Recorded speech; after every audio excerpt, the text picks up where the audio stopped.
Hey guys, today I'd like to go over my tools compartment for my new bug out bag. As a lot of you know, I'm currently doing a redesign of my bug out bag and I have everything organized into different compartments. So today I'd like to go over a main compartment, which is tools. And this compartment is going to be a little different than a lot of the other ones because it's really specific to where I live. I live in an urban environment in the city.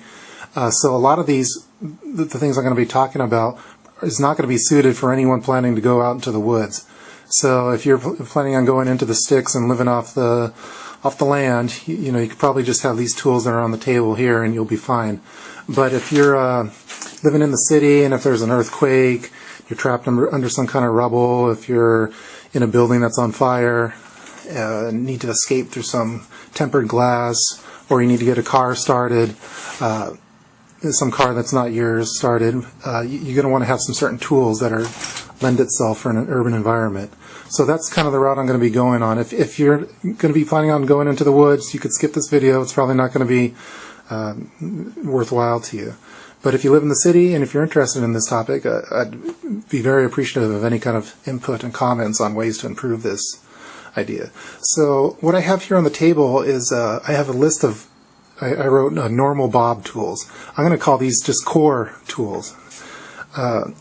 So some of the core tools that a lot of guys on YouTube have, and what I'm going to also have, include a knife, a way of starting fire, a multi-tool, some paracord, and a saw, a survival saw. So I'm going to have all those as well included into my B.O.B, and I'm going to call those my core tools. And then after that, I'm going to have some. I'm striving to make a 5-pound tool bag. So right now I have the tool bag kind of looks like this. It's just real small. It's a husky pouch I got at Home Depot for about $2, and that's going to be my 5-pound tool bag. So I'm trying to squeeze everything into that 5-pound range. If it's a little over, I'll probably keep it anyway. If everything's beneficial in there. I also have listed electrical tools. So in an urban environment, the power might not be out, and I might need to do some kind of electrical repair on it, whether it be in a home, in a car, in some kind of building. So I want to have a small amount of tools dedicated for that, and then I just have some miscellaneous items that I was going to talk about.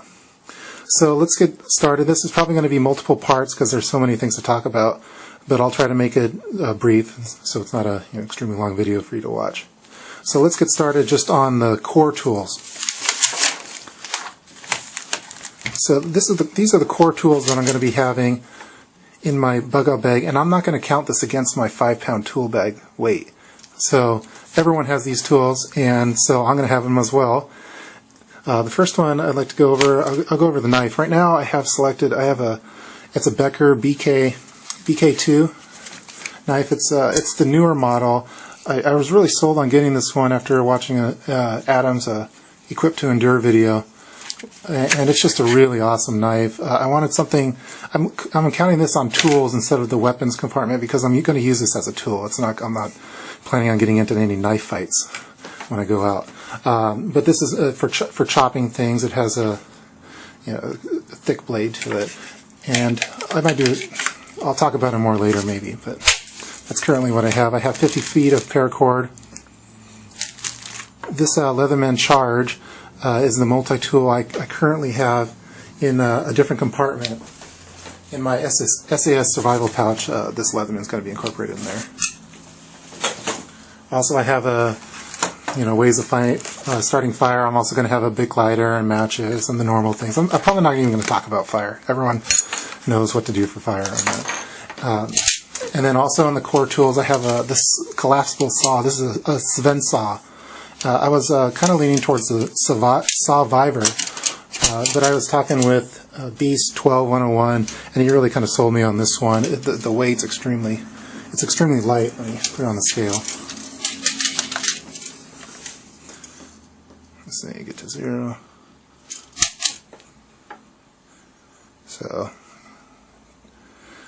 10 ounces, 10.6 ounces. That's pretty good for a saw.